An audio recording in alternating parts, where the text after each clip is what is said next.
வேத வாசிப்பு. சங்கீதம் 66. ராகத்தலைவனுக்கு ஒப்புவிக்கப்பட்ட சங்கீதமாகிய பாட்டு. 1 முதல் 20 வரை. பூமியின் குடிகளே, நீங்கள் எல்லாரும் தேவனுக்கு முன்பாக கெம்பீரமாய் பாடுங்கள். அவர் நாமத்தின் மகத்துவத்தை கீர்த்தனம் பண்ணி அவருடைய துதியின் மகிமையை கொண்டாடுங்கள். தேவனை நோக்கி, உமது கிரியைகளில் எவ்வளவு பயங்கரமாயிருக்கிறீர்! உமது மகத்துவமான வல்லமை நிமித்தம் உம்முடைய சத்துருக்கள் உமக்கு இச்சகம் பேசி அடங்குவார்கள். பூமியின் மீதெங்கும் உம்மை பணிந்து கொண்டு உம்மை துதித்து பாடுவார்கள். அவர்கள் உம்முடைய நாமத்தை துதித்து பாடுவார்கள் என்று சொல்லுங்கள். சேலா. தேவனுடைய செய்கைகளை வந்து பாருங்கள். அவர் மனுபுத்திரரிடத்தில் நடப்பிக்கும் கிரியையில் பயங்கரமானவர். கடலை உலர்ந்த தரையாக மாற்றினார். ஆற்றை கால்நடையாய் கடந்தார்கள்.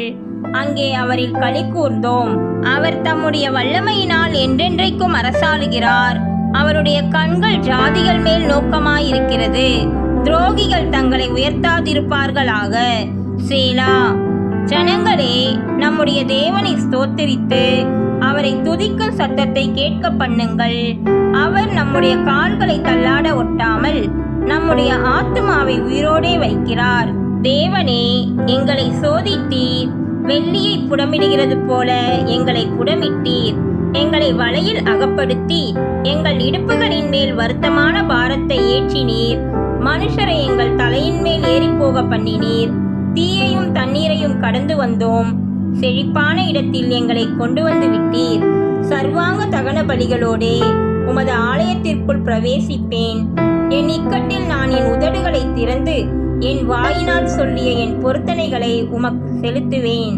ஆட்டுக்கடாக்களின் இனப்புகையுடனே கொழுமையானவைகளை உமக்கு தகன பலியாக இடுவேன். காளைகளையும் செம்மறியாட்டு கடாக்களையும் உமக்கு பலியிடுவேன். சேலா. தேவனுக்கு பயந்தவர்களே, நீங்கள் எல்லாரும் வந்து கேளுங்கள். அவர் என் ஆத்துமாவுக்கு செய்ததை சொல்லுவேன். அவரை நோக்கி என் வாயினால் கூப்பிட்டேன். என் நாவினால் அவர் புகழப்பட்டார். என் இருதயத்தில் அக்கிரம சிந்தை கொண்டிருந்தேனானால் ஆண்டவர் எனக்கு செவி கொடார். மெய்யாய் தேவன் எனக்கு செவி கொடுத்தார். என் ஜெபத்தின் சத்தத்தை கேட்டார். என் ஜெபத்தை தள்ளாமலும் தமது கிருபையை என்னை விட்டு விலக்காமலும் இருந்த தேவனுக்கு ஸ்தோத்திரம் உண்டாவதாக. கர்த்தர் தாமே நம்மை ஆசீர்வதிப்பாராக. ஆமென்.